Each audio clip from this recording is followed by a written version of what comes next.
Good evening. It is wonderful to see so many of you out on a cold night. Welcome. Can I see a show of hands? How many of you have attended a previous mini med school? Fabulous.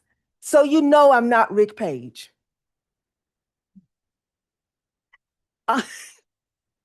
I'm Noma Anderson, Dean of the College of Nursing and Health Sciences. And Rick is on his way. He has a schedule conflict, but he will be joining us very, very soon. So I'm serving as one of the three co-deans for our mini med school.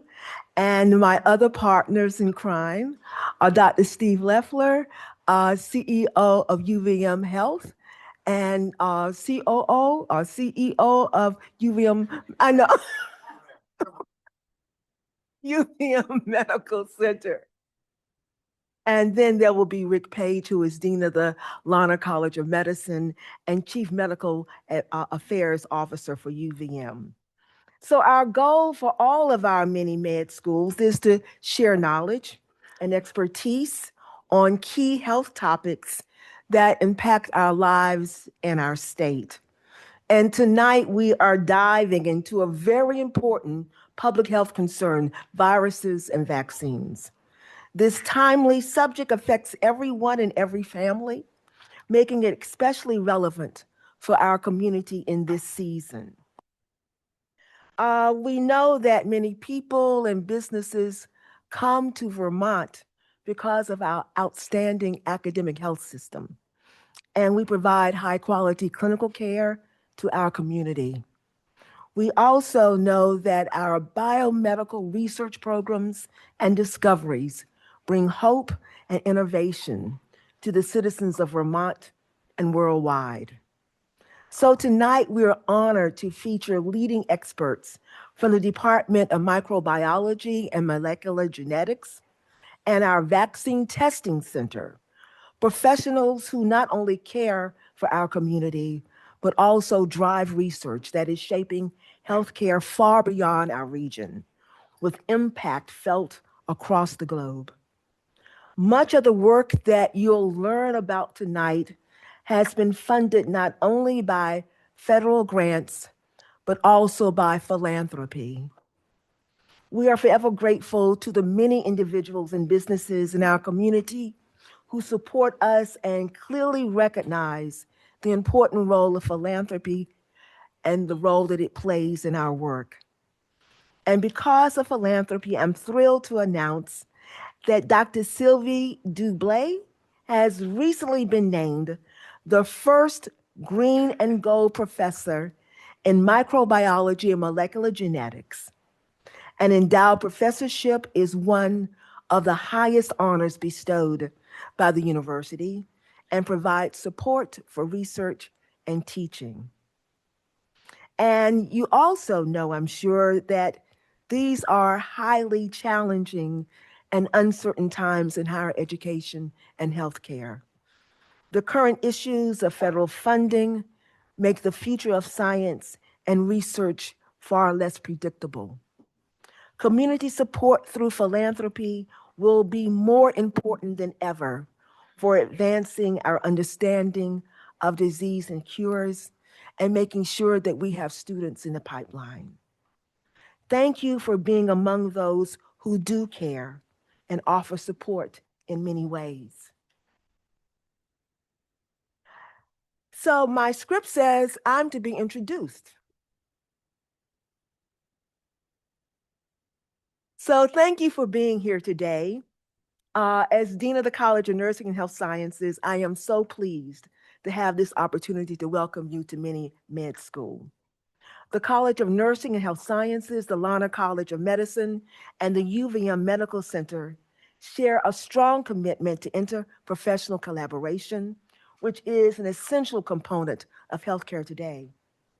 Tonight, you will hear from faculty, clinicians, and researchers across disciplines who are working together to advance patient care and the science that informs it.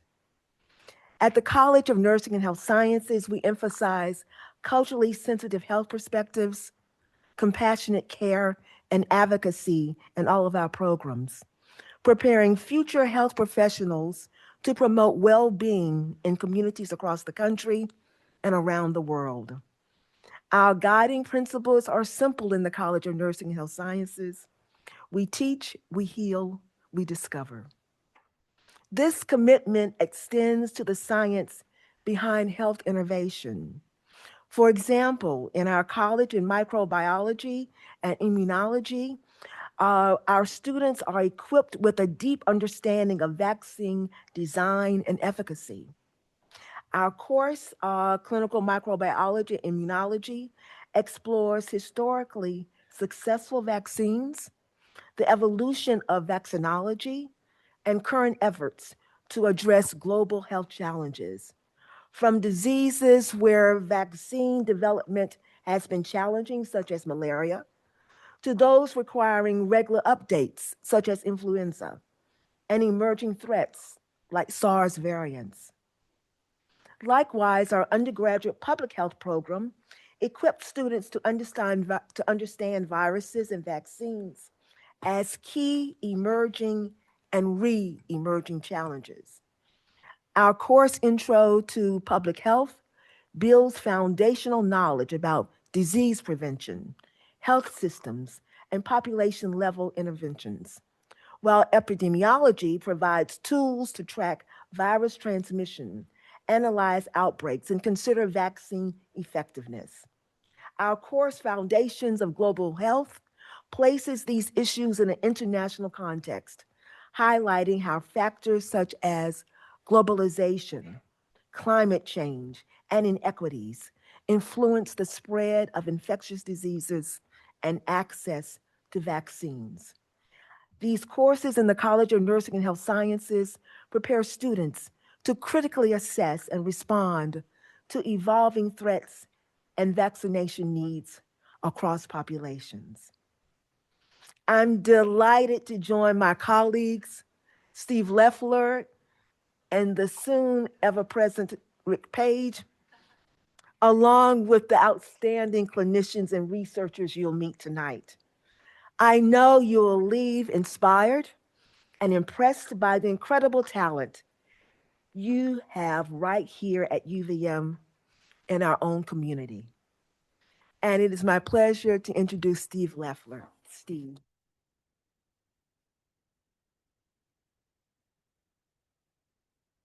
Thank you, Noma. Nice job covering for Dean Page. My name is Steve Leffler. I'm the interim CEO for UVM Health and the president of UVM Medical Center. I'm also a UVM Larner College of Medicine alumni. I graduated in 1990. And I really value having the opportunities to talk like this tonight because let's be honest right now, science is under attack in our country right now. What's truth, what's real? So having people come, listen, ask tough questions, our experts are here, make decisions for yourself is really important. I want everyone here to think back about 5 years ago. It was the spring of 2020. I had just become the president of UVM Medical Center. Bad time to take over, it turns out. And there was something starting to circulate in the United States called COVID. It was out west at first. I was praying I was going to stay out there. Just thinking, man, this doesn't sound like it'd be an easy thing to take care of in a hospital. And obviously everyone knows it started coming.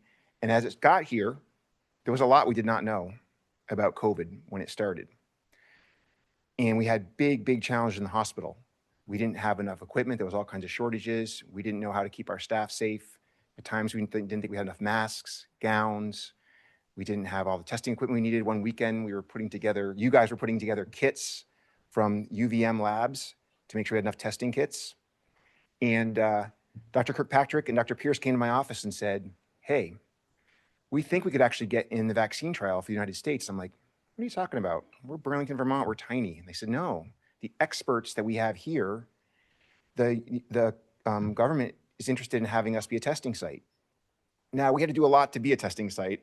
It was a lot of work. We ended up to open up a clinic that we just closed. We had to jump through a lot of hoops, but we were able to bring COVID vaccines to Vermont very early in the course, which was a big deal. and we were an excellent participant in the trials. We met all of our goals for vaccinating Vermonters, and we were able to show good results. That does not happen in Burlington, Vermont, without an academic medical center. And the academic medical center is why experts like you're going to hear tonight are here. It's the true gift of being an academic system in a tiny state like Vermont. And the stuff we had to do around that to make it happen here is because we could call people. After we started getting people vaccinated, we had huge issues with testing, and we opened up some testing sites. And then ultimately, we worked with the National Guard to have the fairgrounds, Essex Fairgrounds, be a vaccination site. And UVM Medical Center vaccinated about 100,000 Vermonters.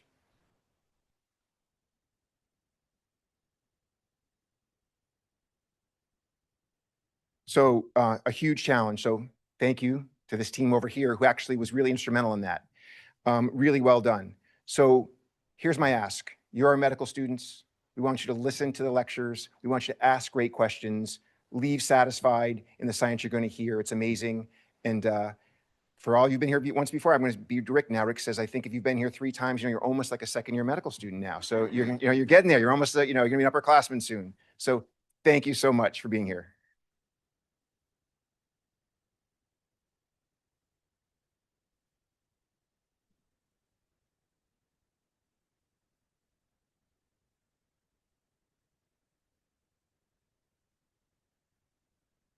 Thanks, Steve.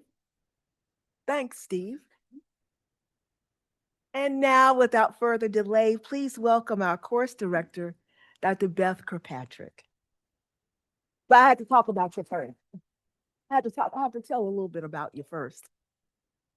Dr. Kirkpatrick joined UVM in 1999 and has chaired the Department of Microbiology and Molecular Genetics, or MMG, since 2018.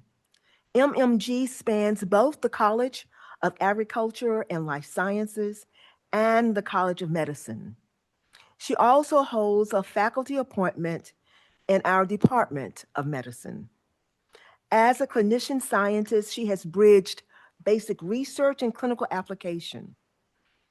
She is principal investigator for UVM's NIH-funded Translational Global Infectious Diseases Research Center and serves on a World Health Organization international community guiding global polio research. Dr. Kirkpatrick earned her medical degree at Albany Medical College, completed an internal medicine internship, residency, and chief residency at the University of Rochester, and trained in infectious diseases at Johns Hopkins University, where she gained expertise in clinical subspecialty care and translational research. In 2001, she founded UVM's Vaccine Testing Center, building it into a globally respected hub for vaccine research on diseases from dengue, thank you, and rotavirus to cholera. This year, she passed the leadership to co-directors Kristen Pierce and Mary Claire Walsh, and you will hear from Kristen later this evening. Dr. Kirkpatrick's honors include UVM Health Senior Researcher of the Year, election to the American Society for Clinical Investigation, the Hedwig Van Amergen Elam Fellowship, the Bailey K. Ashford Medal, and a term as professor in residence at Macquarie University in Kampala. Dr. Kirkpatrick, welcome.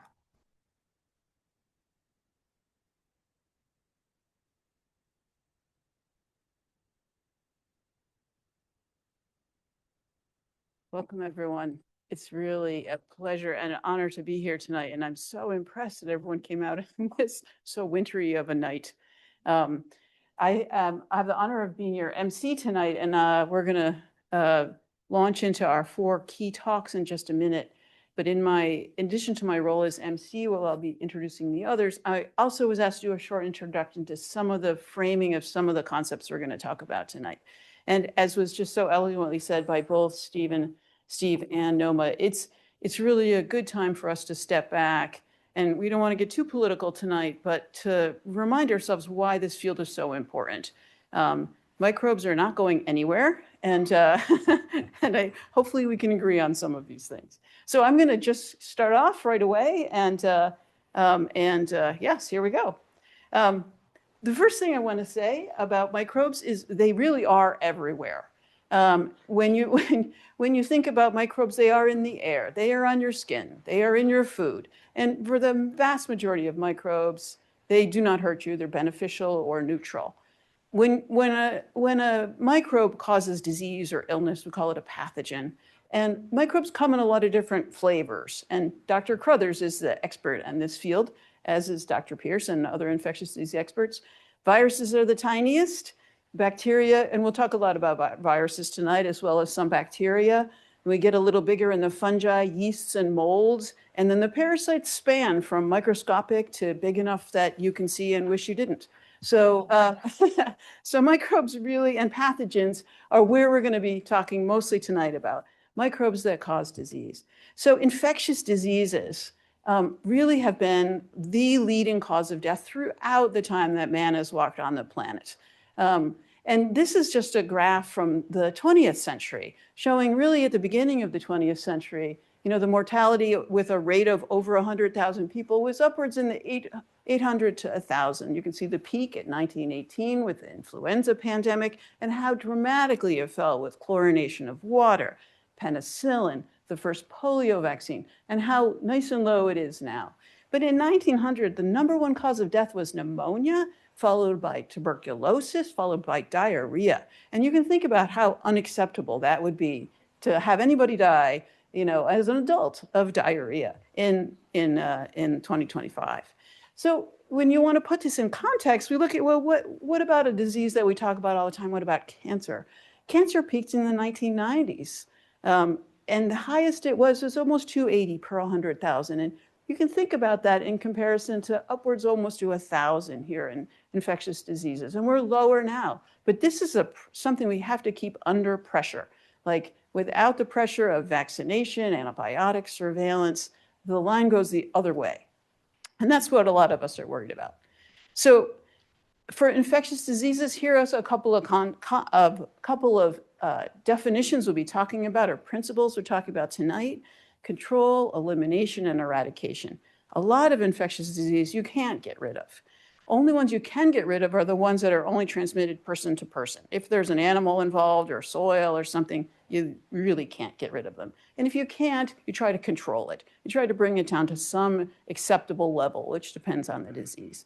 But if you want to try to get rid of it, you have two choices. Elimination means it's gone in your region. It can come back. You have to keep vaccinating or treating. But for example, measles, diphtheria, for a while, those were eliminated here. But if you take away the pressure, they return.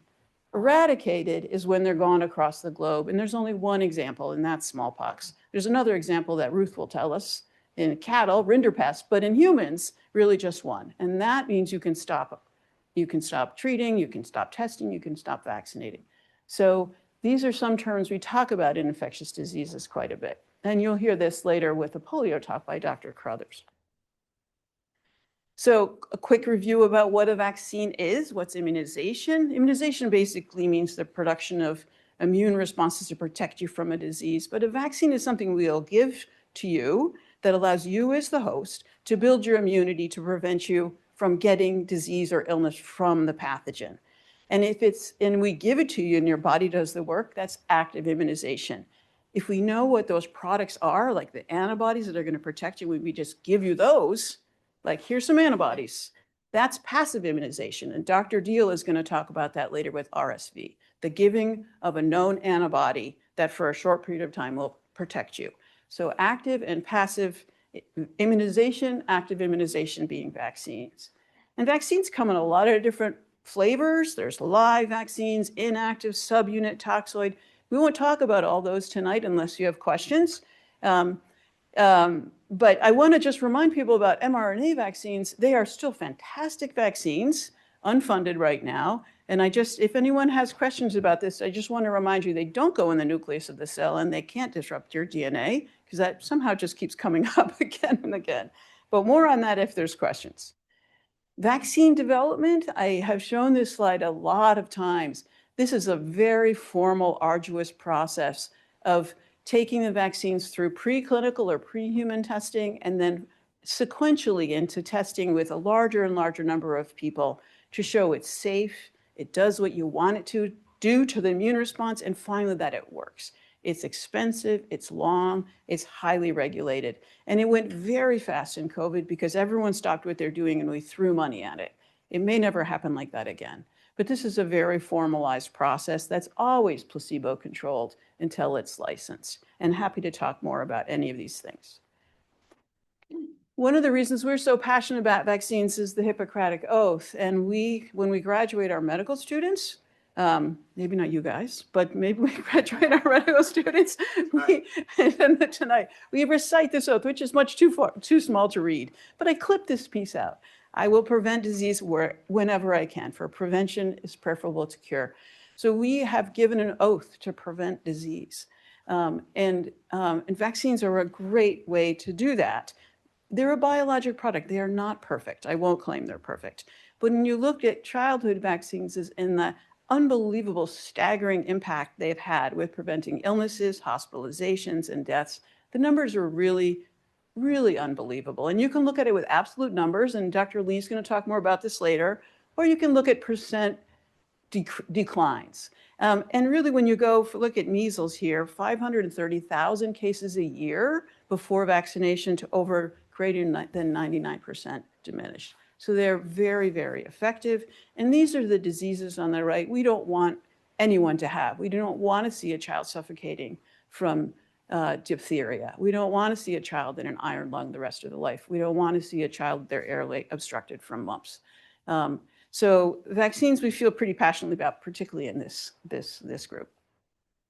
And vaccine preventable diseases are certainly still out there. And this is a fun website. It's called Disease Tracker that toggles back and forth, and you can see where all these diseases are where in the world.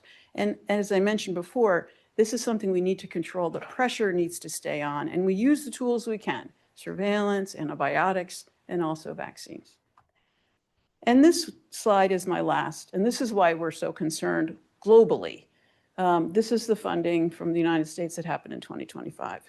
And so this means the World Health Organization is not funded. It means that a lot of the global groups that give out vaccines are not funded. It means USAID is not funded. So we are very concerned about our trajectory and our curve from the 20th century going backwards. And we'll be talking a lot more about that tonight. So for now, I'm going to close with this little slide, which talks about the questions and the answers. And I'm going to stop there. And this gives me an opportunity to now introduce our actual first real speaker, who is Dr. Ben Lee. And let me just do a quick introduction.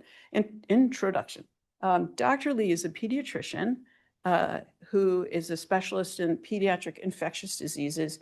He is also an associate professor in the Department of Pediatrics, a member of the Vaccine Testing Center, and he is a clinician scientist. He works both in clinical research and in the laboratory and studies a lot of novel vaccines for intestinal diseases of children. So please join me in welcoming Dr. Lee.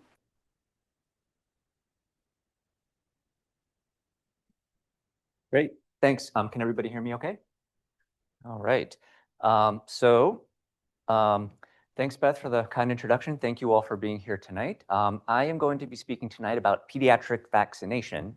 Now, that's obviously a very large, broad topic, and we can't possibly cover everything in a short amount of time. So what I'd like to do is I'd like to focus on just a few specific cases that can help illustrate the rationale for why we vaccinate on the schedule that we currently use. So the basics of the what, when, where, and why for our pediatric vaccine schedule. And I like to start with a quick analogy. One way that I like to think about vaccination is it's similar to a military war game. The idea is that we want to train our immune system to generate pathogen-specific defense, but do it under very safe, controlled conditions. And in the same way that a military might conduct a war game such that everybody knows exactly what their role is and what they need to do should a threat arise, that's what vaccination does to our body's defense, which is our immune system. And these are some of the numbers that Beth was alluding to earlier in her talk. If we look at some of these vaccine-preventable illnesses and what happened to the case numbers over time, what her slide didn't show is what was it that was that tipping point that helped all of these infections go away. And I hope that you would all agree with me that it was only once we were able to introduce vaccines targeting these specific infections that we saw these case numbers start to plummet. So this is just another illustration of how wildly effective vaccines have been, not just here in the United States, but around the world. Okay. And this leads us to the current state of where we are now. So this illustrates the current CDC recommended pediatric vaccine schedule for children up to 6 years of age. And it is a healthy or decent number of shots. And as a pediatric infectious disease doctor, I often get asked, why is it that it should be this way? In other words, why do we have to give our kids so many shots so early? And the simple answer is in fact pretty straightforward. The entire goal is to make sure we can protect the child before she reaches the period of highest risk from that disease, and at a time when we know that their body can respond to the vaccine effectively. So very simple sort of concept, but there is a lot of nuance that goes into what that means for any individual vaccine. So things that might impact both the timing and the number of doses that we give for any specific pathogen include things such as maternal antibodies. So all babies are born with a lot of antibodies that they received from their mother while they were still in the womb. And that helps provide passive immunity, which Beth had referred to earlier, because we know that when a baby is first born, their immune system is relatively immature. So if we give a vaccine very early, they may have trouble responding. What that means is either we need to wait a little bit longer, or we may need multiple doses to be given to really get that immune system cranking and to get that baby the protection that they need. When it comes to timing, the timing of when we expect that infection to occur naturally also plays a large role. If there are infections that occur very early in life, we need to make sure that we're getting the kids protected early in life versus illnesses that we see either in adolescence or adulthood. Then we have a lot more flexibility in terms of when we need those first doses to go in. And then finally, there are logistical considerations that need to be accounted for as well. And I'll try to highlight at least one example of that and some of the implications in an upcoming slide. Okay. So the first case study that I want to discuss is that of invasive pneumococcal disease. This refers to either bloodstream infection or meningitis, which is infection of the lining of the brain or spinal cord caused by a specific bacteria called Streptococcus pneumoniae. It's most famous for ear infections and pneumonia, but in its most severe form, it can cause bloodstream infections and meningitis. And before we had an effective pediatric vaccine, we knew that the greatest risk for a child developing this infection was in between their first and second birthday. The second highest time period in terms of risk was before the first birthday. So if you wanted to protect kids from this infection, it's vital to get the shots in before they reach their first birthday so they're protected as they're going through that period of high risk. So it makes very little sense to say this vaccine should be given, but we should wait until they're older and their body is more mature, because they've already passed the period when they're at greatest risk by that point. And sometimes the numbers don't tell the whole story. So I'm a big fan of using pictures. If a child gets bacterial meningitis due to this illness, the likely outcomes are either death or, if not death, a lifetime of profound neurologic disability. So this is a photograph of a young meningitis survivor named Sam in between his mother and his perfectly healthy younger brother. So sometimes it's important to understand it's more than the numbers, what impact this actually has. So these are the stakes that we're talking about when we're talking about whether these vaccines should continue to remain available for children. The next case study, hepatitis B virus. This has been receiving a lot of attention in the press recently. One of the observations that we made many, many decades ago is that if somebody gets infected with this virus at or around the time of birth, they have about a 90% risk of becoming a chronically infected patient, meaning their body can never clear the virus. That's important because chronic hepatitis B virus infection can lead to ultimately liver failure or liver cancer.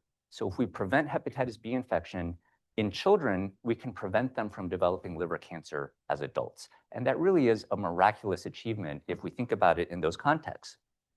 So what that means is that if we want to reduce the burden of hepatitis B virus infection, we have to get the protection into the kids when they're young, when they're at highest risk for becoming chronic carriers. The other aspect of this that's difficult is that when a child is infected at a very young age, the likelihood is that they're going to be completely asymptomatic.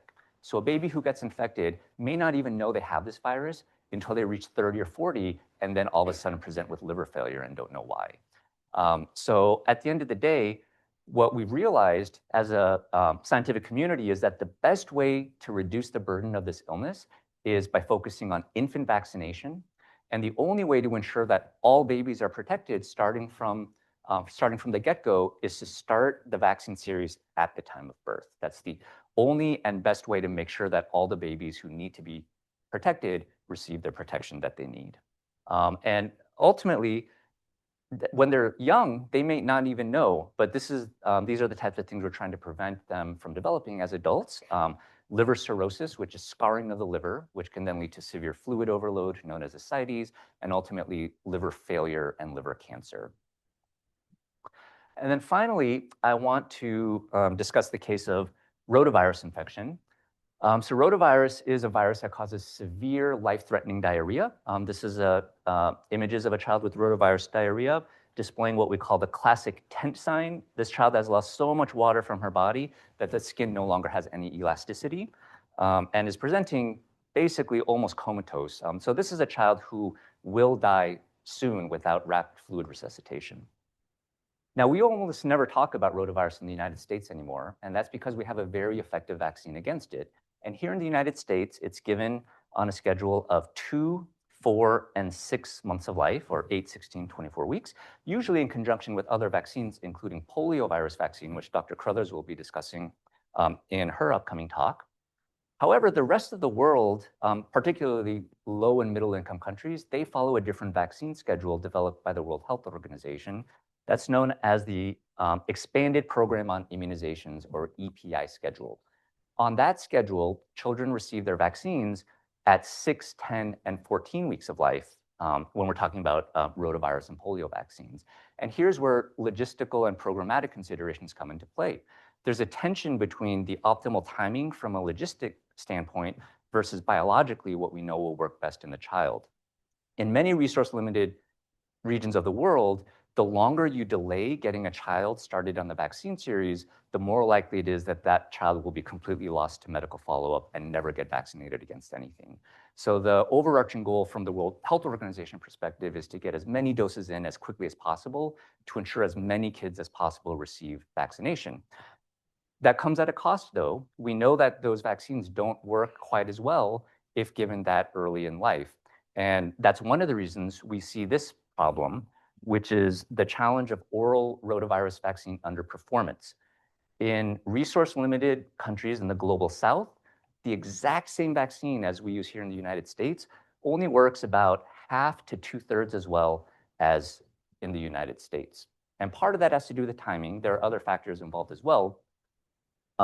As a quick aside, this is the focus of my research here at UVM with the Vaccine Testing Center, is studying both the virus and the immunology, the immune response to infection with this virus to figure out how can we overcome this gap? How can we ensure that a baby who's born today in Bangladesh has the same degree of protection against this life-threatening illness as a baby who's born today in the United States here at our medical center?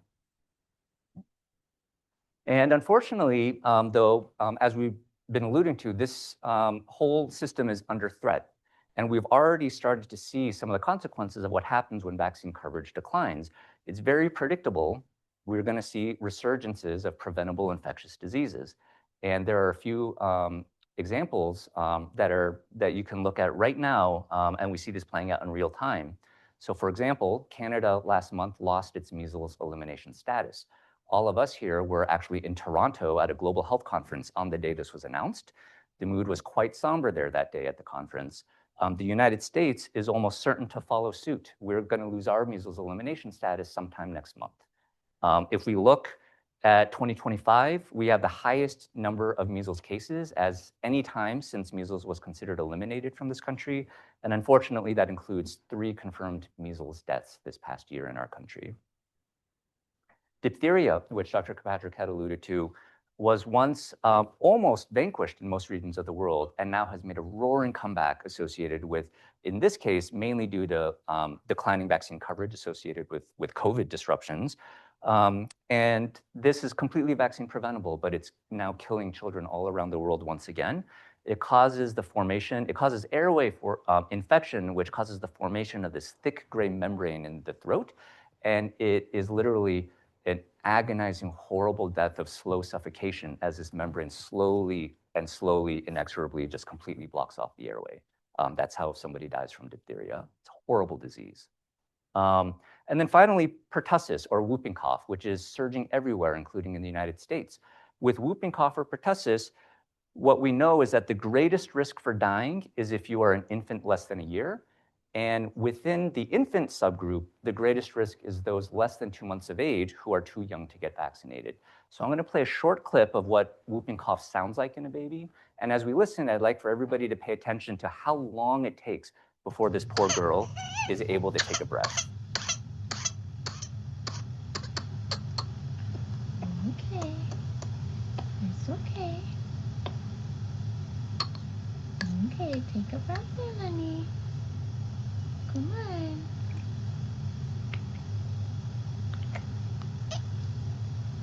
Almost there.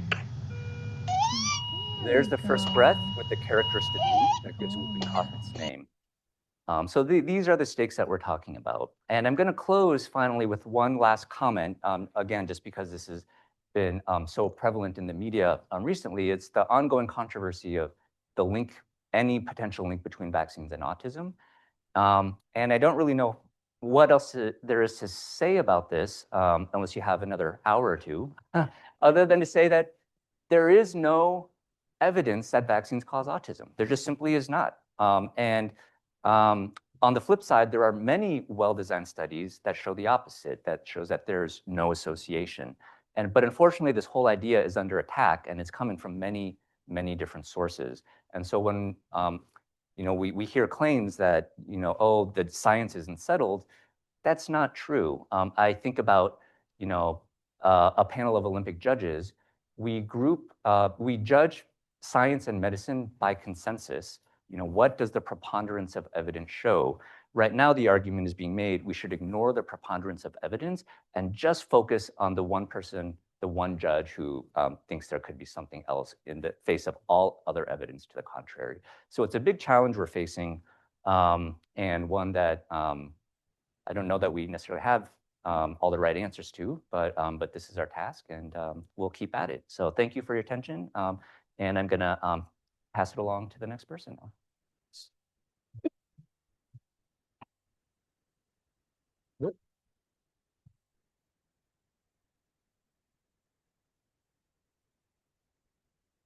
Introduce the next speaker, also the entrance of Dean Rick Page, who was just saved. Welcome. Rick is saving the world with new cardiovascular devices, I understand. So welcome, Rick. Thank you, Dr. Lee. I want to next introduce our next speaker, which is Dr. Jessica Crothers. Dr. Crothers is an associate professor in the Department of Pathology. She's trained as a clinical microbiologist, so she needs more about these microbes than anyone else. She's also in the Vaccine Testing Center as an associate professor who studies mucosal immunology. So what happens in the intestinal tract with pathogens that involve the intestines. She's very interested in polio vaccines, eradication of polio, and she's an expert on the history of infectious diseases. I'm just going to go there, Jess. And so please join me in welcoming Dr. Crothers.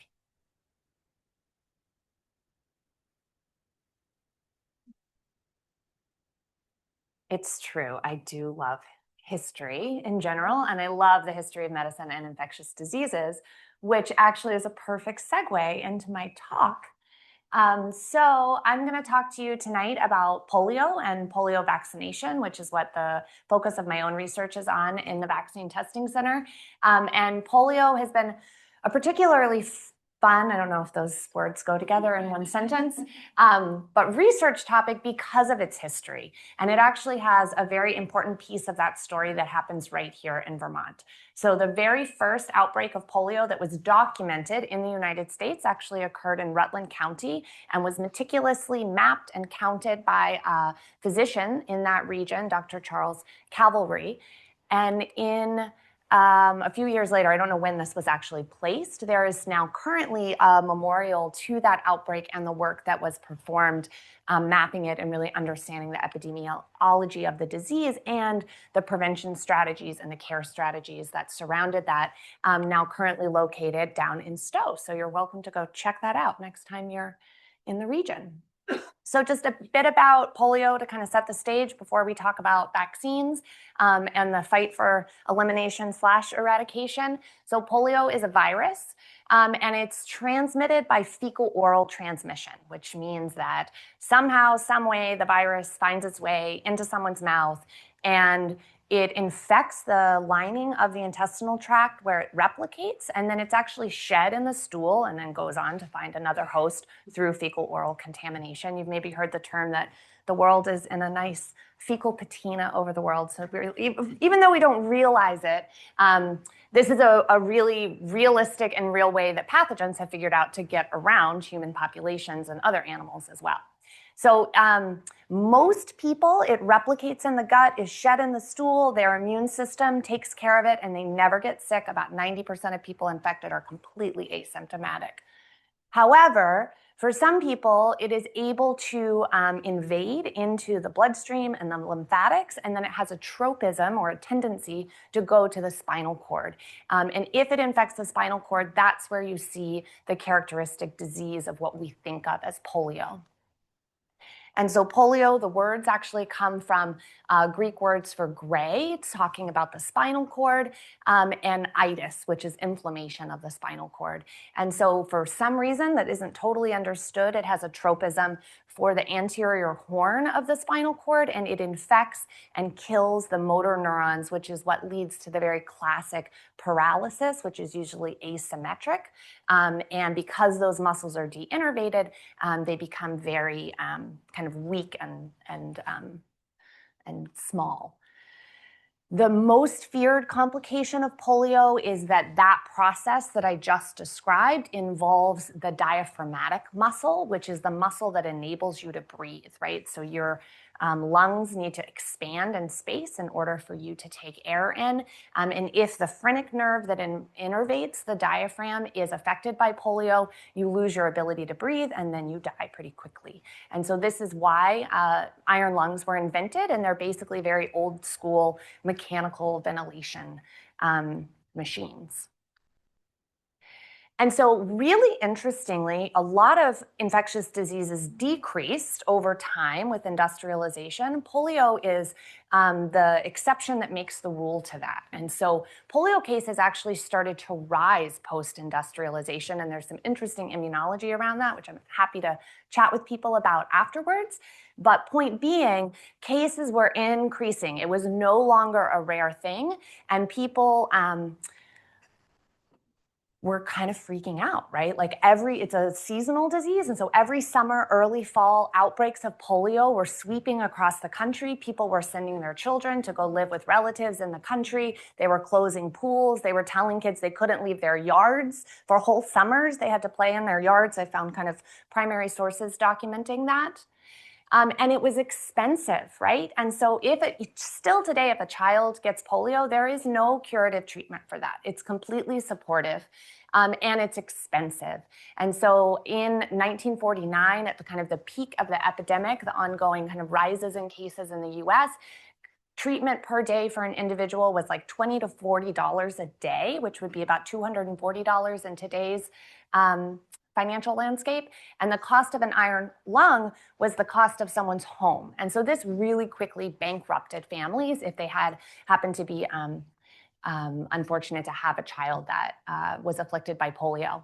And so you may have heard of the March of Dimes, right? And so this is a really fascinating piece of history as well, in which the entire public came together with a scientific purpose and a scientific focus to raise money for both the treatment and care of these children, as well as funding scientific research to prevent it or find a cure.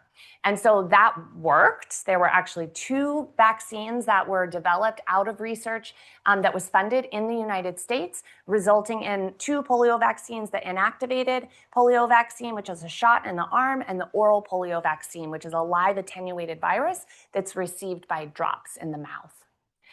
After those introduction, you're probably getting used to seeing these graphs, right? Look what happens. The cases plummet. And in 1980, polio was declared eliminated from this country.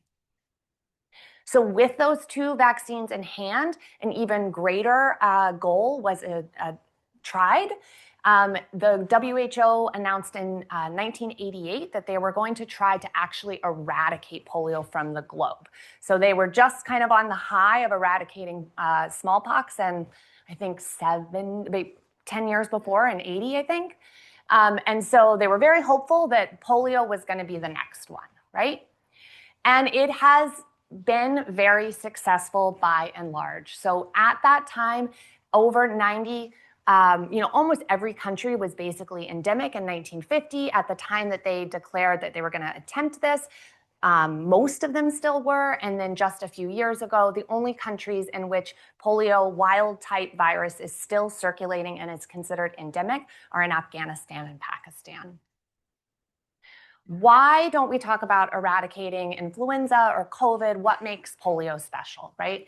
So I won't quiz you on all of the details of transmission chains of pathogens, but the point that I want to make is that it's really about the reservoir, which is the population or the place that a pathogen is maintained. And so polio is a human reservoir disease. It doesn't infect other animals. It doesn't live in the soil. And so if you can eradicate it from human populations, you can eradicate it full stop. And that's because there is a specific receptor that the virus needs in order to bind and enter cells. And that receptor is actually only present in humans and some small amount of expression in non-human primates. So as I just said, if you want to break the transmission chains, unlike many of these other viruses and pathogens that we would love to eradicate, but they have host reservoirs that include other species, so it's not practical to get rid of all the birds or all the camels, etc. If you can get rid of it in a human population, you can actually eradicate the disease. So where are we today? So polio, these are cases of polio in 2023, and you can see that it's really limited to regions with that we would consider low or middle income regions with very vulnerable populations, and it still mostly affects children. Why are these maps different? So the map on the left is what I had just shown you on the previous slide, and that's the cases of poliomyelitis, of actual disease. The regions on the right that are highlighted are where the wild type virus is still circulating and it's considered endemic. Why this is important is I told you that the OPV vaccine is a live attenuated vaccine, right? And so it actually, unfortunately, has the ability to revert, which I'll tell you about more on the next slide, to cause disease. So you can have cases of polio occurring in regions where the wild type virus is no longer circulating. And that's because there is vaccine-derived virus circulating in those areas that can cause disease.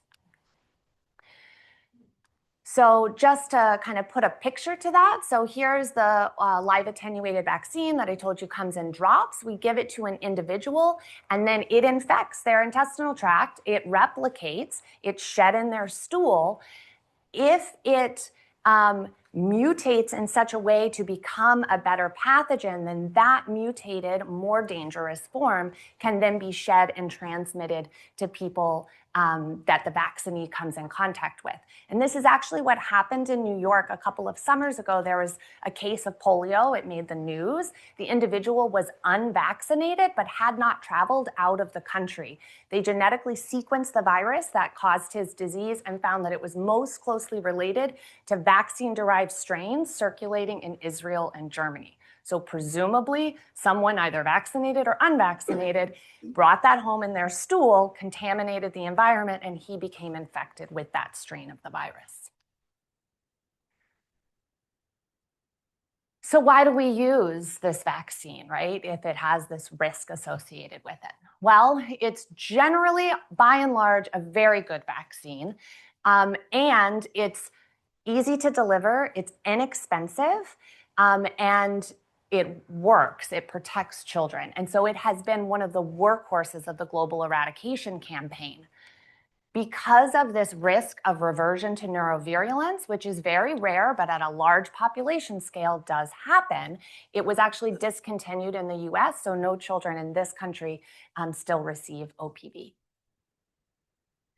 So we're doing great with these two vaccines. This line is pretty flat, but if you zoom in, it's not perfectly flat.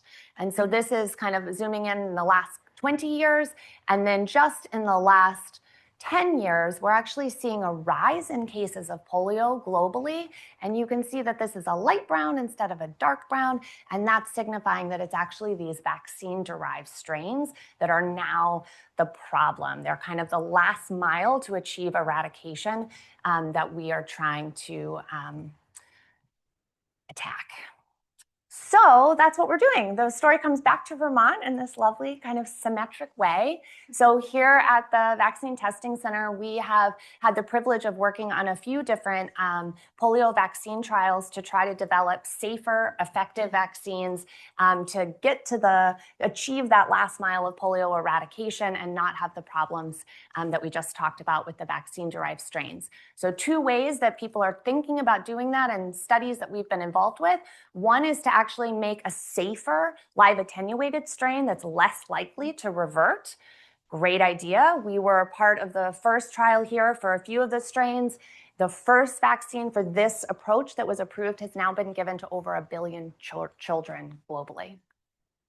And then the other approach that we're interested in is to actually take the IPV, the shot, and amend it in such a way to add an adjuvant to it to make it better at stimulating mucosal immunity, which I didn't talk a lot about, but that basically reduces the ability of people to spread it in their stool, which would be a big win on the kind of front of transmission and global eradication. So the last kind of comment I'll make, aligning with my other co-speakers here, is that we can invent great vaccines, but if people won't take them, they don't do anyone any good. And so there have been some pretty tragic stories that have come out of Afghanistan and Pakistan where polio vaccine workers have been killed. There's a lot of mistrust. People kind of mark the finger and don't vaccinate the kid. And then so we have a lot of kind of mismatch of data and children that are actually not protected. And with that, I will leave you. Thank you for your attention.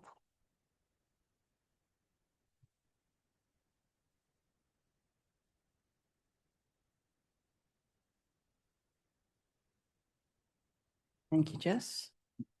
So many questions. I want to next introduce our third speaker, and that's Dr. Kristen Pierce, who is now the co-director of the Vaccine Testing Center. Dr. Pierce is a professor of medicine. She's actually the division director of the Division of Infectious Diseases. She has worked with the Vaccine Testing Center for almost as long as I have on everything from dengue to cholera to Campylobacter and everything in between. She's also a master clinician, one of the best infectious disease clinicians that I've ever seen. So please join me in welcoming Dr. Pierce. That is a very kind introduction. Thank you, Beth. So I'm going to switch gears for just a second away from viruses, and I'm going to tell you about 2 bacteria. And I'm going to hopefully leave you at the end of my 10-ish minutes with the reason why I think we need a vaccine for these bacteria, and to relate back to the Hippocratic Oath, why I think it's better to prevent than to treat. So this is us at the Vaccine Testing Center. You've seen this picture. And our goal is really to advance infectious disease research and to improve health locally and globally. We work with, as Beth said, a number of different viruses and bacteria, which are listed over there in the corner, and some others as well. And this is us as a group. And these pictures just depict some advertisements or recruiting posters over the years for various studies that we've done. If anyone is a 7 Days reader, that little mosquito orange and lavender one spends a lot of time in 7 Days. So you may have seen that one.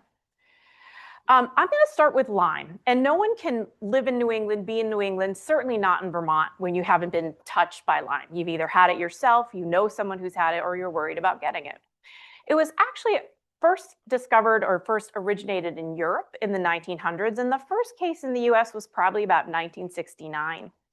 The real canary in the coal mine in the US was in Lyme, Connecticut in the mid-1970s, when a large cluster of children were diagnosed with something called juvenile rheumatoid arthritis, or JRA.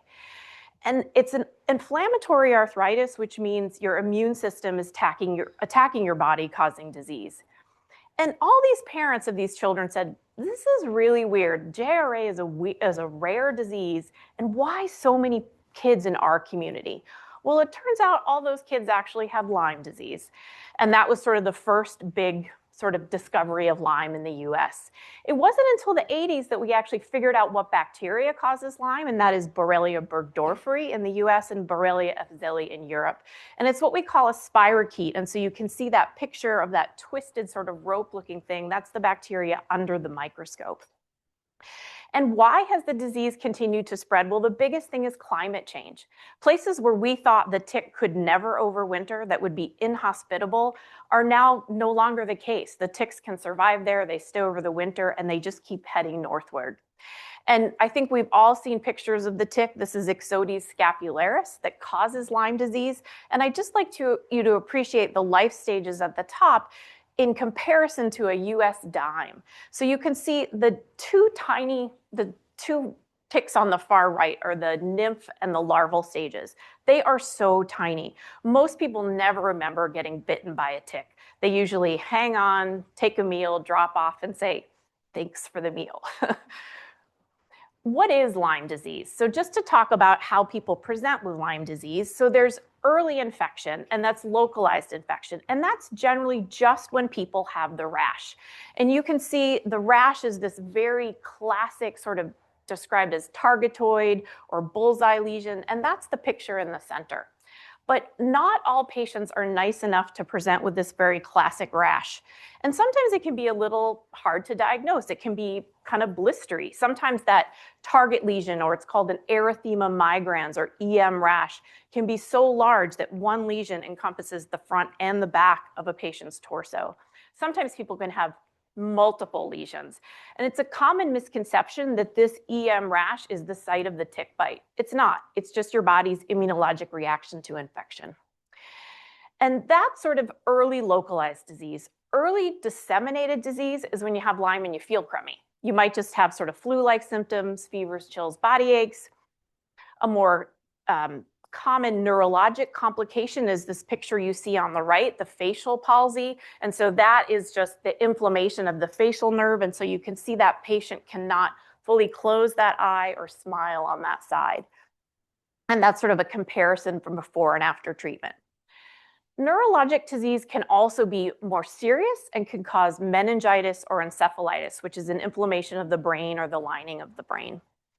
It can also cause cardiac disease, classically what we call heart block, and that means the top part of the heart, the atria, are unable to communicate with the bottom part of the heart, the ventricle, and so the heart can't regulate its rhythm. And people feel awful, and it can be life-threatening and fatal. It can also cause a myocarditis, which is an inflammation of the entire heart muscle, which can also be life-threatening and fatal. If early disease is not treated, people can develop late infection, again, in untreated people. Classically, that presents as what we call Lyme arthritis, which is a swelling usually of the knee, which you can appreciate here next to a normal knee. Rarely there's a neurologic complication late in disease in untreated individuals called Lyme encephalopathy. then that's usually very subtle cognitive changes. It's very hard to diagnose, and it's very rare, again, in untreated patients. Just if you don't believe me that Lyme is spreading, here's one graph just to look at Lyme disease over time in the US. And I will just mention that the 2020 and 2021 are falsely low because, as you all remember, we were all doing something else during that time. And most health departments in the country weren't collecting and reporting cases of Lyme. And if you didn't believe the bar graph, just to show you the difference in that dark blue color, 1995 compared to 2023, you can see Lyme has just blanketed the eastern seaboard and places like Michigan and northward. And if you are interested in the Vermont data, this is up to 2022. Again, 2020 and 2020 are falsely low, but you can just see the numbers have continued to climb. And what about our neighbor to the north? We thought places like Nova Scotia, Ontario would never have this tick, and we now know that's not true. The graph on the left depicts the provinces. The blue are places where cases of Lyme have been diagnosed, and the red is places where Lyme, the climate is hospitable to Lyme, so the tick could live and grow. And if you look at the bar graph on the right and you focus on that red hashed bar, those are just cases up to 2019 in Canada, and we're talking northern Canada and some of these places over time. So what do we do about Lyme? Well, we have antibiotics that work really well for Lyme disease, so that's great. We can give you antibiotics. We can tell people to avoid tick bites, which I think is very hard, but we can spray our clothing with permethrin, we can wear DEET, we can check ourselves for ticks. But something I want to point out is, unlike something like measles, where you get measles and then you're protected for your whole life long, you get Lyme disease, you get treated, it doesn't protect you from getting it again. So we've told you that this is a potentially fatal disease, and getting the infection doesn't protect you from getting again. So what about a vaccine? So it turns out we have a vaccine in the works, and this is something that we've been working at the Vaccine Testing Center with. And this is a vaccine that's directing your body to make antibodies to a protein on the outside of that bacteria. And we started this study about 2 years ago. It's an international study, meaning it's enrolling all over the country and in Europe. And the exciting thing is that it's ending in December of this year. So we're going to hopefully have data on the effectiveness of this vaccine sometime in 2026. This is a busy slide, but just to say that this is a placebo-controlled randomized study, meaning that people are randomly assigned to either receive the vaccine or a saline injection of placebo. And it's a 4-dose vaccine, so those little boxes show you the number of vaccines you get over a 2-year period. So hopefully I'll be able to talk to you at some point in the future and tell you how effective and exciting this vaccine is. I'm going to switch quickly to another bacteria that is a problem in hospitals and skilled nursing facilities, and it's called Clostridium difficile. We affectionately call it C. diff. Some of you may have heard of C. diff. Some people may have never heard of C. diff. This is a bacteria that is spore forming, meaning it makes these little crumbs that sort of stay in the environment for long periods of time. And it also produces a toxin. And it's the toxin that is harmful to humans and makes us sick. One of the things that's the big risk factor for developing C. diff is getting antibiotics. So you get antibiotics for your pneumonia, they work really well, your pneumonia goes away, but unfortunately it changes your microbiome, it changes your gut flora, and it lets this little guy, this Clostridium difficile, take over. And you can imagine those little spores stay in the environment. And so in hospitalized setting or skilled nursing facility, nursing homes, it's really easy for those spores to get into food and to move down the hallway to the next patient. And these are settings, right, where lots of people are on antibiotics. So lots of people are at risk for getting C. diff. Clinically, what do we see? It causes a profuse, watery diarrhea, sometimes bloody. And I will tell you that people have 20, 25 or more stools a day. It's very, very, very horrible. And it can be life-threatening. Why is it life-threatening? Well, it can cause what we call toxic megacolon. And so I hope you can appreciate that's an X-ray on the top left of somebody whose colon is extremely dilated. And the other thing to point out is the colon has no stool in it. It's just filled with air. And this is a CAT scan picture sort of depicting the same thing, a really dilated air-filled colon. And why is toxic megacolon bad? Well, it can lead to colonic perforation, so puncturing or opening of the colon, which then all that content spills out into the peritoneal or the abdominal cavity and causes bacterial infection, sepsis, and death.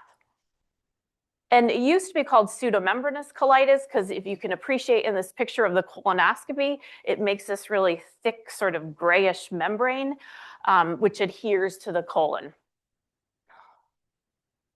And I think I told you this is sort of how it's spread. It's spread person to person. We carry it, or it's spread on food. It can stay in the environment. And these are rates here at UVM. And I just put this in because this is something that we work really hard at the hospital to control. We put people on precautions. We are very, very careful when we know someone has C. diff, and we spend a lot of time talking and preventing C. diff.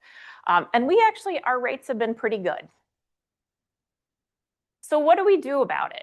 Well, ironically, it's a disease you get from antibiotics, but we give you oral antibiotics, a different antibiotic to treat it. If you're really sick and in the hospital, maybe in the ICU, the good Dr. Hebert, who's here somewhere, may have to take you to the operating room for what we call a subtotal colectomy, meaning we take out your whole colon and you have an ostomy. It is very hard to get rid of because of the spores, so people tend to develop persistent disease. They get antibiotics, they stop, it comes back, they get them again, they stop, it comes back. It's really a bear.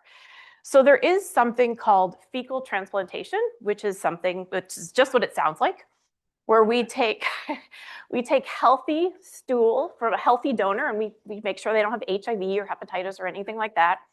And then via colonoscopy technique, that stool is transplanted into a patient with persistent or recurrent C. diff. And I will tell you, it is a game changer. It works really well, and it is wonderful. But if you think about colonoscopy is expensive, you have to be able to get a colonoscopy. It's not an easy fix. So what if we could have a vaccine? It's kind of a similar story.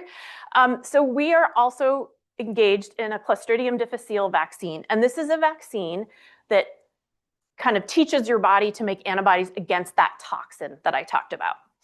And this is a very busy slide, but the idea is it's also randomized, placebo-controlled, right? So we randomly assign you to get the saline injection or to get the vaccine. It's 2 doses of the vaccine over an 18-month period. And then we follow people for 3 years to see if you have any episodes of C. diff. So this is a really exciting study that we're really excited to be part of because it's something that really impacts our patients at UVMMC and our community. So thank you. Hopefully I've told you why I think a vaccine is really important for these 2 bacterial infections, and thank you for letting me speak today.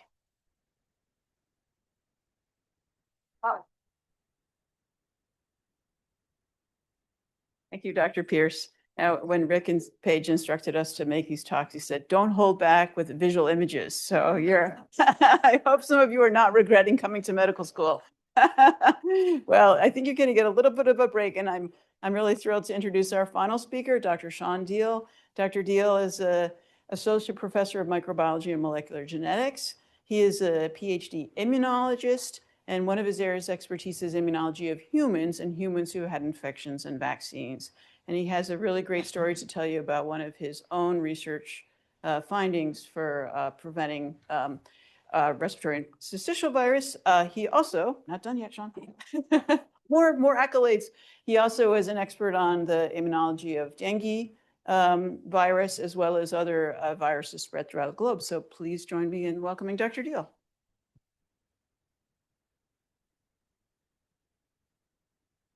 Thank you, Beth. As you notice, I'm not wearing a white doctor's coat. I am a PhD. I'm an alum of the Larner College of Medicine from 2003. I did my PhD here, and then I trained in my scientific training at the University of Amsterdam. And one of the great things about working at a medical school with alongside clinicians is that their medical guidance, their clinical significance really helps me to stay grounded. And so while they're in the clinic, I'm spending most of my time in the laboratory or in the classroom, usually dressed in flannel. So I dressed up for you. And so, yeah, we write grants with clinicians. We try to get money from the NIH or foundations to do this kind of work that really is designed to develop new blood tests and new treatments for infectious diseases that are enabled by collaborations with clinicians who can give us samples from relevant patients, and also their important guidance on addressing unmet medical needs. So I'll tell you the story of one that started about 20 years ago. So you get the idea that the long scope of these things started about 20 years ago when I was in Amsterdam, and then just in 2024 really started to hit the ground running and helps to move the needle on respiratory syncytial virus in children. So I have studied the immune system. That's my day job. And the principal thing I focus on are the development of what's called immune memory. So as in Ben's war game scenario, all those individuals have a memory now of exactly what to do. They have a protocol that allows them to not have to relearn what to do when the real threat emerges, and what we call immune memory. So the principal cell type that's in the immune system is called a B cell. It's made in the bone marrow. That's where it gets its name. And its main job is to produce antibodies. So these are natural molecules made by the body that act like a lock and key to bind to pathogens to prevent them from reaching their destination or screwing up how their replication cycle. And so when you first get an infection here, you have what's called a naive B cell. It's able to recognize these pathogens in a relatively low affinity way, so sort of a glancing contact, but then enough of that pathogen is around, then they start to ramp up here. And so you get what's called the adaptive immune response. This is what a vaccine is doing. It's ramping it up. And these B cells, when they become activated, they start to generate these antibodies here. We always depict them as a Y shaped molecule, and on their ends, that's where they contact the pathogen. And then the activated B cells make a lot of those. You can't have all of the activated B cells linger in your body forever. And so about 95% of them die. And then you're left over with the elite of the elite that are maintained for decades in your body and are able to be reactivated when the pathogen comes around again. So upon re-exposure, they'll make new antibodies. And so there are billions and billions of different types of memory B cells. So the idea that, the 100 or 50 or so different types of antigens that a child gets during a vaccine is too many for the immune system to handle, that's not true. The immune system has the capacity to make a specific antibody for every dollar that the US has in national debt. So $38 trillion. So 150 is a walk in the park for the immune system. And we have all these B cells within us. And so what they do is, normally when a virus attaches to a cell, it then can invade the cell, and then it releases its viral nucleic acid and infects that cell. And what these antibodies do is they actually bind to the virus before it even reaches the cell and is able to completely block that infection. And so the goal of my research going back now 20 plus years is to develop a way to find and harvest these memory B cells to exposures that people have had before and be able to take those antibodies to give to other people as temporary protection. So, the first, what we worked on was a disease called respiratory syncytial virus, or RSV.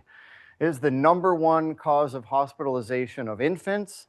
Most of them are in healthy preterm infants with no pre-existing conditions, although there is a higher risk for preemies, prematurely born children. And worldwide, it causes 33 million acute respiratory infections, millions of hospitalizations, and 100,000 infant deaths per year, 99% of which occur in low and middle income countries. And it's the second highest pathogen-specific cause of infant deaths after malaria.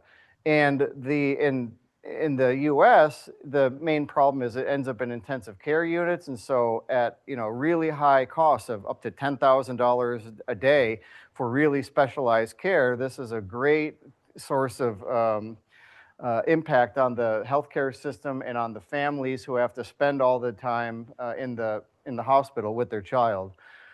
And so when you take a baby to RSV to the hospital, what parents see is that their baby's chest is caving in while breathing. Their fingertips and mouth can turn blue, short, shallow breathing. Their nostrils flare. They pause breathing. So they're really having trouble getting air. And the basis of that is this is what a normal airway looks like. These are all these lung cells that are all nicely spread out, exchanging oxygen. But RSV, the word syncytial, what it means is it's a Greek word that means to fuse together. And so what happens in RSV is that it causes all these cells to aggregate into one giant ineffective cell, and it kills them. And then all that in the immune response leads to lots of inflammation. So the bronchioles, the airways get gummed up with mucus and inflammation. And so the idea would be to have an antibody that you could give to protect against RSV. And one has been developed in 1998. It was developed in a mouse. So mice were pretty easy to immunize them with RSV, and then you can get the antibodies out of a mouse, and then you do some tricks to make them more acceptable to the human immune system.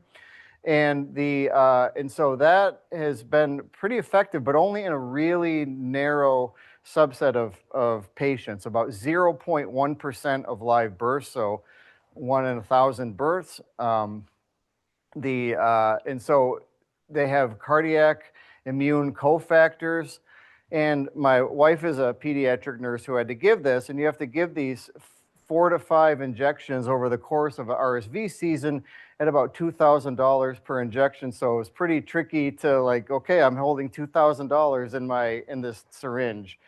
So we needed a better antibody from adult that we could use to give to children.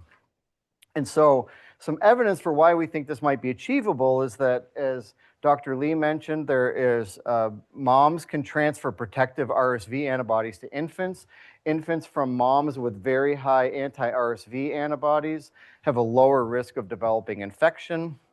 Most of the time, adults are protected from RSV naturally. So adults have generated a lot of antibodies, and they start to wane over age 65.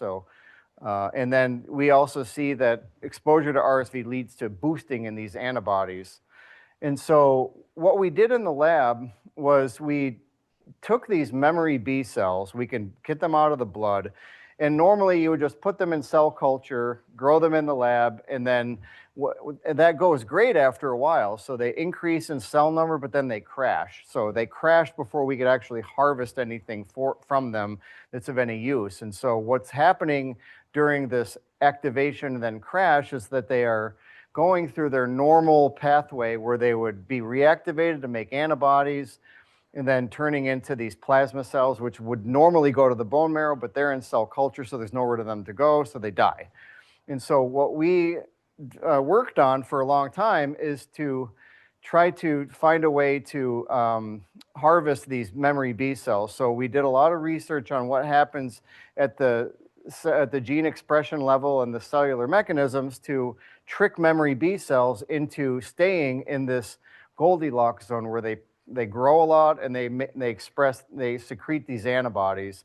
We filed a patent on this, and so that led to a new technique to be able to mine these memory B cells. So our first case study was we took memory B cells from a daycare worker, so getting sneezed on a lot, lots of interaction with children, and we isolated these 4 different types of antibodies.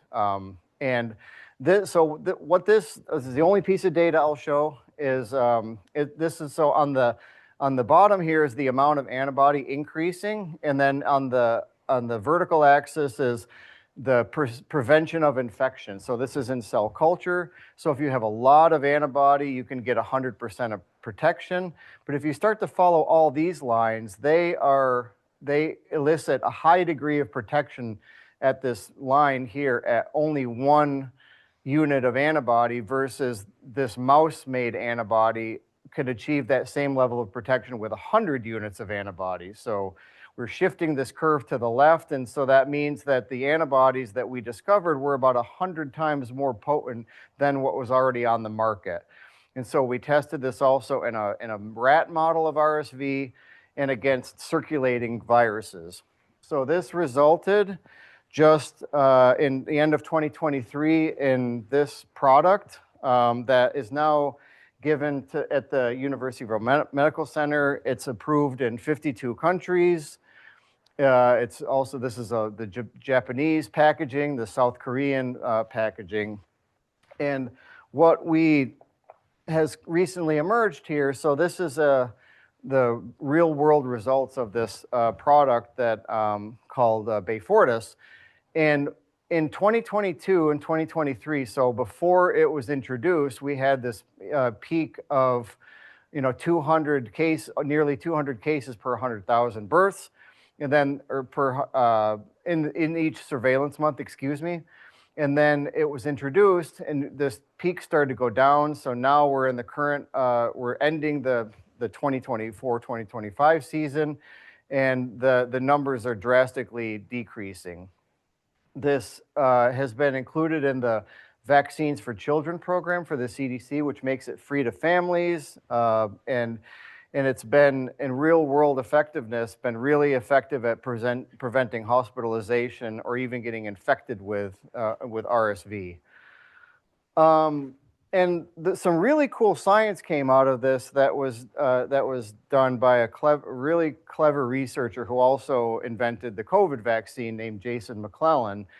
And so what he found is that it was really hard to make a vaccine for RSV. There had been one in the 60s, and it was a terrible failure because it caused more disease than it prevented, actually. And so that really made everybody go back to the drawing board. So what was tricky is it was really hard when you take the main way that the virus infects cells, which is called the F protein. You may have heard about the spike protein from COVID.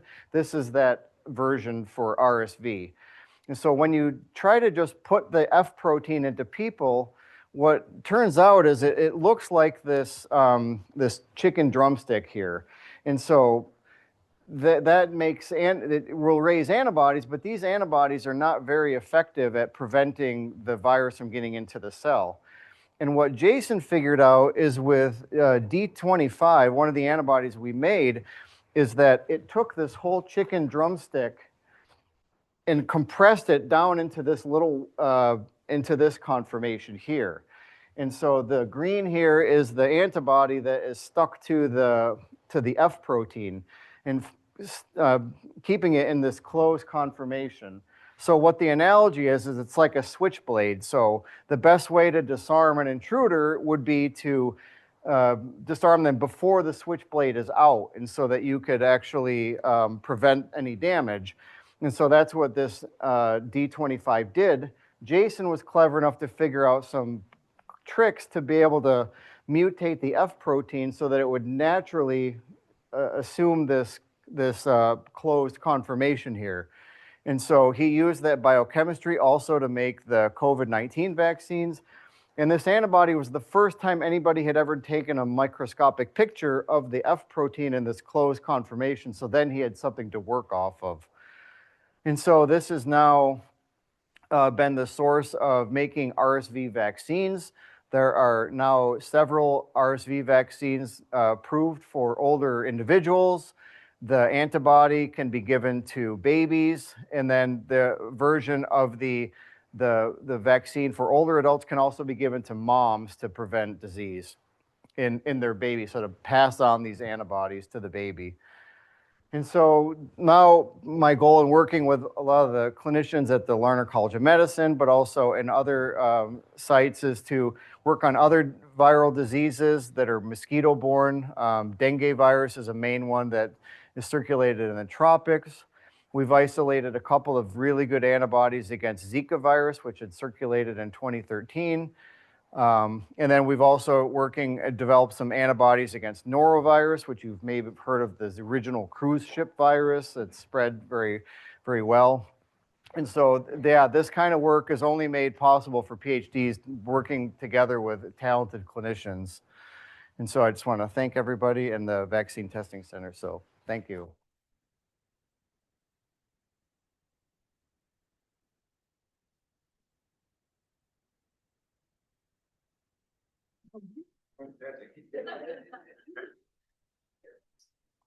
Isn't that amazing? Did you all know, first of all, hi, Rick Page.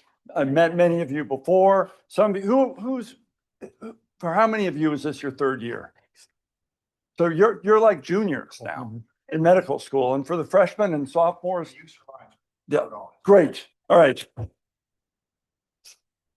I hated to miss the beginning of this, but luckily I got to see Ben's talk when we did a rehearsal, because we actually rehearsed this as a group before we present it to you, and we give each other input, some kind, always kind, some brutal, and to make it better. And these were amazing talks. So let's give our speakers a round of applause again. So with that, have we circulated cards? And why don't we have the other two deans come up with me, and all of our speakers come up here, and then we'll get some microphones and we'll go through the cards and we'll answer questions that you all come up with for us.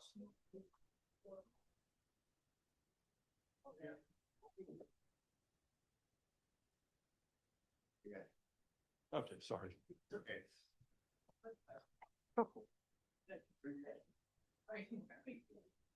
Okay, first question.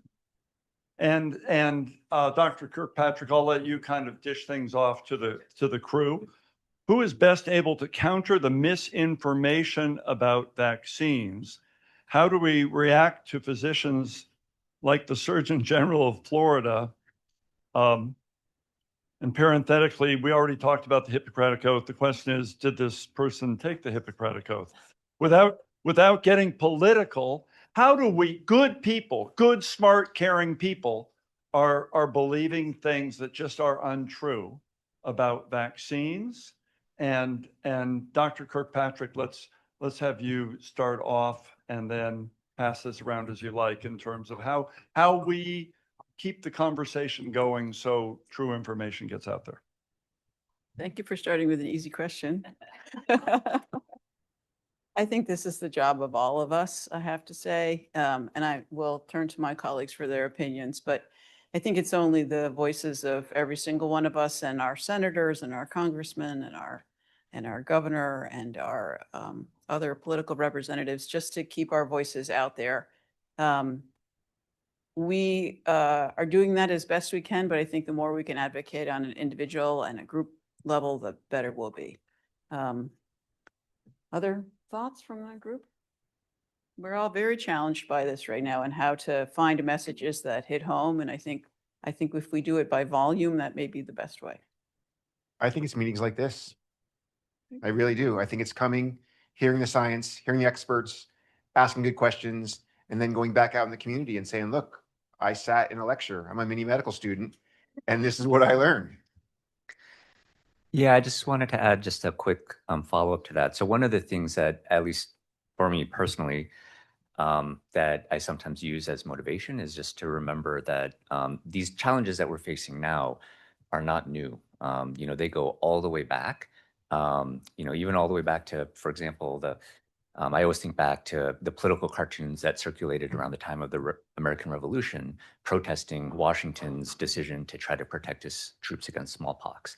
So these types of anti-scientific, anti-vaccine sentiments have been with us for a long time, and we're definitely in another period where it's cycling back up. But as long as we continue to sort of fight the good fight and advocate and show up and basically insist on following the science and the truth, then I think eventually we'll begin to regain our footing and make progress again. But just got to have faith and fight the good fight and show up. and knowing that these are challenges that we've been facing, going back hundreds and hundreds of years and will continue to face going forward as well. Thank you. I really love this question. Beth, I'm going to steer it right to you. If a disease like COVID happens again, I'm retiring. Me too. Would the response be the same? If different, what might it look like? Wow, another easy question. It's interesting because I think what's in the media right now is that the intention of the government is to do nothing. There's an interesting belief, I think, right now that only people with chronic illnesses or immunosuppression will get sick. And I think that's a basic fundamental error in understanding infectious diseases, because it's pretty clear that perfectly healthy people can get very, very sick. So I think if we did this again, we'd both retire. The clinic in Essex is long closed by now. I think the thing we could do different is really very clear and transparent in our communication that at any moment in time, we know what we know, and it's likely to change tomorrow, because I think it's the communication that stumbled us up. And so where we are with the masks, no masks, vaccines, no vaccines thing, I think we would have to work through it at the time, but I think the communication would be key. So anyone else want to jump in? Like literally what I was going Okay. say. Yeah. So, I mean, I'm sure it would be different. I'm really proud of our response because we've been at the medical center a long time and we were always told, we're like Titanic, we can't change. You're changing policies by the day, by the hour sometimes, based on the most current science. And afterwards, people said, well, you changed. Well, that's science, right? We evolved with the knowledge. I do think we think differently about schools. Like, I know there's impacts. We think differently about some of the other things that we did, but I'm really proud. I think Vermont had one of the best responses in the country for sure, and maybe even in the world. We really protected Vermonters and took good care of each other. So I'm proud of our response. Shingles vaccine may also prevent dementia. Should medical researchers brag more about secondary benefits of vaccines? Yes. This is a hard one. Yeah. So there was a piece that came out recently about shingles vaccine. It was kind of population. Bruce, we're based. recording, right? So let's get a microphone. Okay. Yeah. I don't have a microphone. Yeah. So I don't know a lot about the data, but I did see the paper, and it was basically saying that shingles vaccine had the secondary effect of being protective against dementia. What can I say about that? I mean, I think that science is endlessly fascinating, right? And so that's why a lot of us are in it, is because you think you understand something, but then you realize that your data shows you something totally different, and it's really cool and it's interesting to understand. And so I would actually, I think, argue on a higher level that we don't even need to argue about or promote those secondary effects, because the primary effect is so strong that that's why you should get vaccinated. And then we should fund science generally to ask all of these interesting questions and follow up on them, because I often tell the medical students that the immune system exists without you understanding it, right? Like, it just is, and we understand some of it. And for some people that's very interesting and exciting. And for some people that's very frustrating, because they just always keep asking a question that we don't have the answer to yet. And so I would say it's cool, it's interesting, we should keep studying it, and that's why we should fund science. Thank you very much for that. This is a good question. There's talk in the news about separating the MMR vaccine. What are your thoughts about that? Yeah, so I guess the first place to start with is by reminding everyone that those vaccines have been rigorously tested and been shown to be very safe in the current formulation. And so the rationale for separating the shots, in my mind, doesn't make that much sense. As Dr. Deal had alluded to, we know that our immune system, it is such a marvel of nature. It can handle 3 different antigens being thrown at it, or 3 different viruses being thrown at it at the same time. No problem. And where it gets difficult for me is I don't understand. There are 2 arguments happening at the same time. One is that we're giving our kids too many shots. The other is we should separate out the shots so the kids need different and more shots. So I don't understand, I can't quite reconcile the logic between those two strands of argument. But I will say that, you know, all the vaccines that are on the market have been rigorously tested, including in the current combination formulations. And so the data demonstrate that they're safe. And you know, I think it's a rare parent and a rare child who would choose to sign up to give their child 3 shots when one will do the exact same thing. So. All right. So a question on measles. With measles on the rise, how concerning is immune amnesia associated with measles? Yeah. Say again? Yeah. So with measles on the rise, how concerning is immune amnesia associated with measles?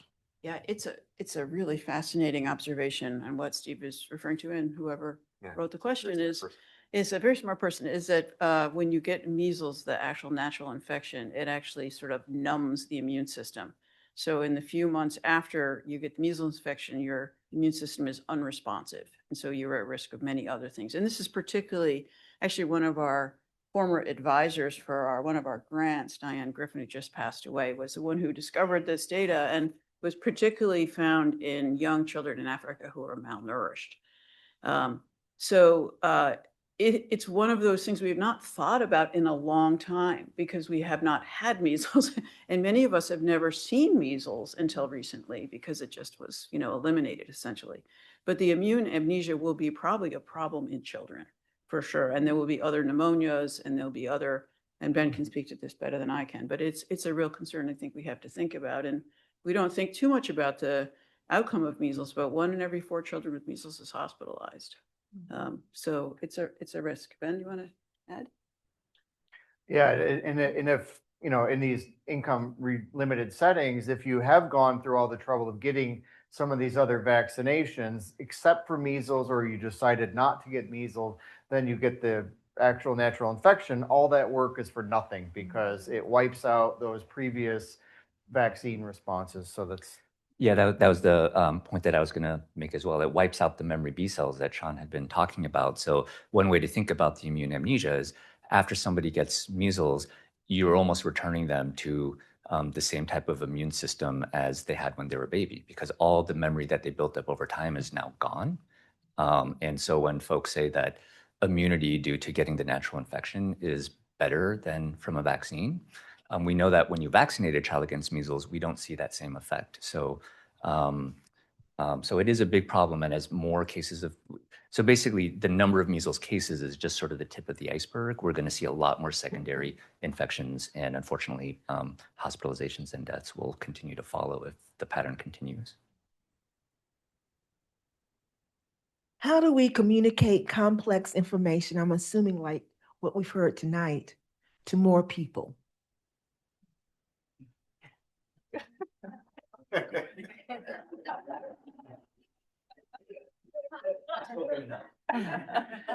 I mean, I think it's what we're doing Yeah. here, right? And so I teach a lot in the medical school. I think a lot of us enjoy that part of our work. And I think one of the things I like about it is the challenge of taking complex things and breaking it down into ways that people can understand. Because I really fundamentally believe that if you understand something, you should be able to explain it to any audience level. And so I think we're all trying, and it's really looking for opportunities and other kind of avenues to have these conversations. And I think something I was going to say earlier that I think is relevant to this conversation that kind of keeps coming up is that I also think we need to be able to talk about the hard things, right? And so Sean talked about the former RSV vaccine that was not a success, right? I talked about the vaccine-derived polio that now causes most of the polio in the world. There's this thing called the Cutter incident where they didn't fully inactivate polio and kids actually got polio from the vaccine. That led to a lot of changes in regulations with the FDA. So I think that there are these real stories, and people know that, you know, it's that whole thing that when there's a myth, there's like a kernel of truth in it. And so I think that we as the scientists that have that knowledge really need to come forward and tell those stories, acknowledge them, acknowledge people's fears about them, and have open dialogue about it. Because I think if we try to kind of just tell the shiny version, people know that we're not telling the whole story. And so I think it's really kind of opening up those lines of communication is key. And I would add that I think a lot, like what Dr. Crothers is saying, it's about community building and trust building. And we saw this during the COVID pandemic, that there were people and communities that were totally opposed to getting the COVID vaccine. And we at the Vaccine Testing Center worked with community partners, cultural brokers, and we had meetings with different communities, the Somali speaking community, the Mai speaking community, all over the Burlington area, all over Vermont, to go in and to answer questions, frankly, honestly, to try and break down the science and to try and sort of debunk some of these myths. And some of these communities were horrifically targeted by misinformation around the COVID vaccine. And what we found is the first time we went in, a lot of these communities were very resistant and they were very angry. And then the more we talked to them, we would go back a second time and they were very appreciative. And folks said, gosh, this is great. And I'm now going to get my vaccine. And I think for me, other than meeting with Steve and Beth to talk about setting up the COVID vaccine clinic in Essex, doing those community sessions, and we did hundreds of them, were probably the highlight of my career as an infectious disease physician. It felt really good.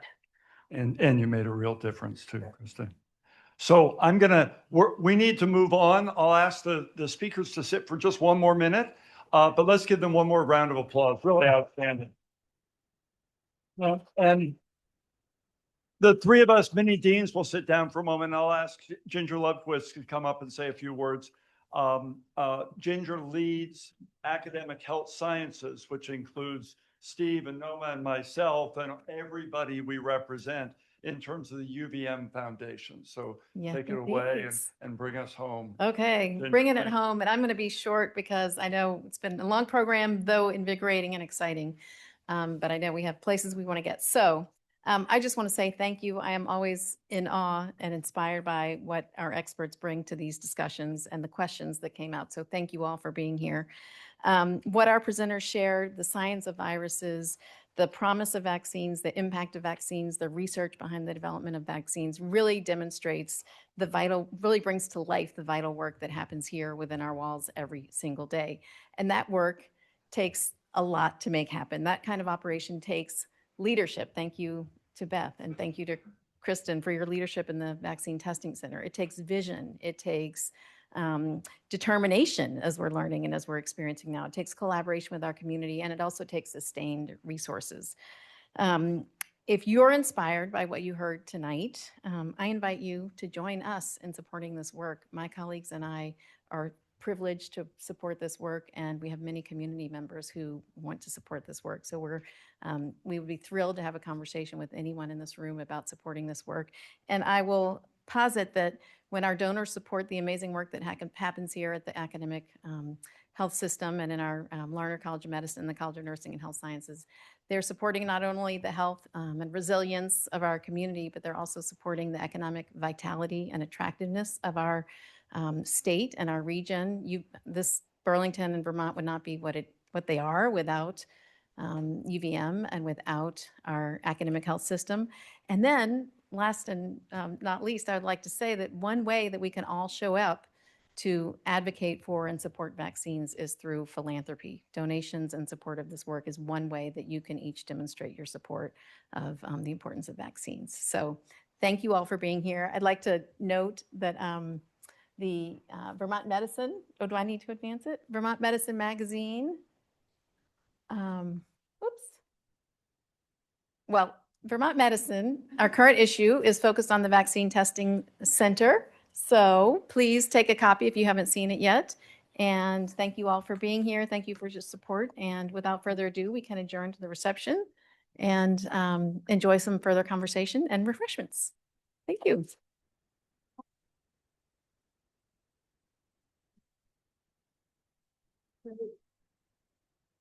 What? There it is.